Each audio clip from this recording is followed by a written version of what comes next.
Cherthala Rajiv Gandhi foundation merit award വിതരണവും ആദരവും August 15 നടക്കും. കോൺഗ്രസ് നേതാവ് അടൂർ പ്രകാശ് ഉദ്ഘാടനം ചെയ്യും. ഈ വർഷത്തെ മെറിറ്റ് അവാർഡും പാലിയേറ്റീവ് പ്രവർത്തകരെ ആദരിക്കുകയും ചെയ്യുന്ന സമ്മേളനം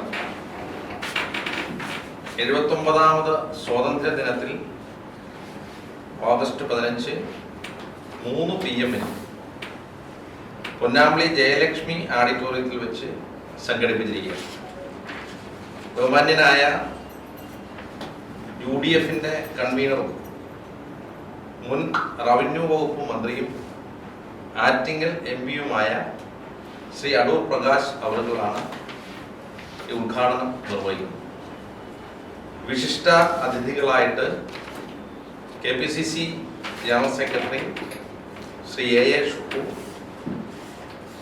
ശ്രീ മുൻ MP ഡോക്ടർ KS മനോജ്, ബഹുമാന്യനായ വയലാർ ശരത്ചന്ദ്ര വർമ്മ, പ്രശസ്ത film producer NM Badusha, Cherthala Jayan, motivation trainer doctor U Suresh Kumar എന്നിവരാണ് വിശിഷ്ട അതിഥികളായിട്ട് ഈ വർഷത്തെ മെറിറ്റ് അവാർഡിൽ പങ്കെടുക്കുന്നത്.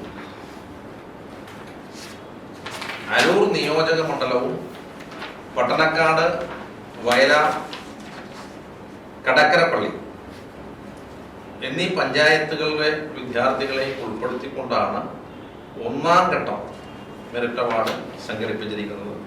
ഇതിൽ 400 കുട്ടികളാണ്, വിദ്യാർത്ഥികളാണ് A+ SSLCക്കും +2-നും A+ കരസ്ഥമാക്കിയ 400 കുട്ടികളെയാണ് നമ്മൾ ആദരിക്കുന്നത്.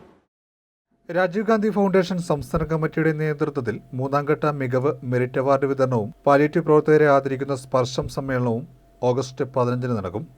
അരൂർ നിയോജക മണ്ഡലത്തിലെയും പട്ടണക്കാട്, വയലാർ, കടകരപ്പള്ളി പഞ്ചായത്തുകളിലെയും വിദ്യാർത്ഥികളെയാണ് ആദരിക്കുന്നത്. വിവിധ മേഖലകളിൽ മികവ് കാട്ടിയവരെ പ്രത്യേക അവാർഡ് നൽകി ആദരിക്കും. ചേർത്തല പൊന്നാമ്പളി ജയലക്ഷ്മി ഓഡിറ്റോറിയത്തിലാണ് സമ്മേളനം നടക്കുക. UDF കൺവീനർ അടൂർ പ്രകാശ് സമ്മേളനം ഉദ്ഘാടനം ചെയ്യും.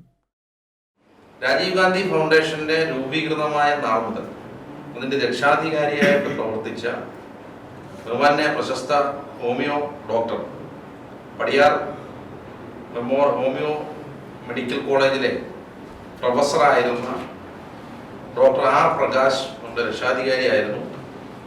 അദ്ദേഹത്തിന് പല പ്രാവശ്യം നമ്മൾ അദ്ദേഹവുമായി സംസാരിക്കുമ്പോൾ അദ്ദേഹം എപ്പോഴും പറയാറുണ്ട്, പാവപ്പെട്ട കുട്ടികൾ SSLCക്കും +2-നും ഉന്നതമായ മാർക്ക് വാങ്ങി വിജയിച്ചിട്ട് പഠിക്കാൻ നിർവാഹമില്ലാതെ നിൽക്കുന്ന കുട്ടികളുണ്ടെങ്കിൽ ആ കുട്ടികളെ കണ്ടെത്തി എന്നോട് പറയണം എന്ന് അദ്ദേഹം ഞങ്ങളോട് എപ്പോഴും പറയണം. അങ്ങനെ ഒരു കുട്ടിയെ നമ്മൾ കണ്ടെത്തിയിട്ടുണ്ട്. SSLCക്ക് ഫുൾ A+ കിട്ടിയ കുട്ടിക്ക് +2-നും ഫുൾ എല്ലാ വിഷയങ്ങളും A+ കിട്ടി. സാമ്പത്തികമായിട്ട് വളരെ ബുദ്ധിമുട്ടും, അച്ഛനും ചെറുപ്പത്തിൽ തന്നെ അച്ഛൻ മരണപ്പെട്ട് അങ്ങനെ പഠനം മുന്നോട്ട് കൊണ്ടുപോകാൻ ബുദ്ധിമുട്ടുന്ന ഒരു കുട്ടിയെ നമ്മൾ കണ്ടെത്തിയിട്ടുണ്ട്. ആ കുട്ടിക്ക് പഠനത്തിന് ആവശ്യമായ സഹായം ഡോക്ടർ R പ്രകാശിന്റെ പേരിൽ നമ്മൾ ഏർപ്പെടുത്തിയ എൻഡോമെന്റ് വിതരണത്തിലൂടെ നിർവഹിക്കും. അതും ബഹുമാന്യനായ ശ്രീ അടൂർ പ്രകാശ് MP അവറുകളാണ് നിർവഹിക്കുന്നത്. ഇതിന്റെ 2ാം ഘട്ടം നമ്മൾ ചേർത്തല നിയോജക മണ്ഡലത്തിൽ ഉൾപ്പെടുന്ന ചേർത്തല നഗരസഭ, ചേർത്തല സൗത്ത് പഞ്ചായത്ത്, മുഹമ്മ, കഞ്ഞിക്കുഴി, തണ്ണീർമുക്കം എന്നീ പഞ്ചായത്തുകളിലെ A+ കരസ്ഥമാക്കിയ വിദ്യാർത്ഥികളെ നമ്മൾ 400 കുട്ടികൾ അതുമുണ്ട്. ആ കുട്ടികളെ ഒക്ടോബർ 2-ാം തീയതി ഗാന്ധി ജയന്തി ദിനത്തിൽ ഉച്ചയ്ക്ക് 2 മണിക്ക് ചേർത്തലയിൽ വെച്ച് ആ ആദരവും സംഘടിപ്പിക്കും.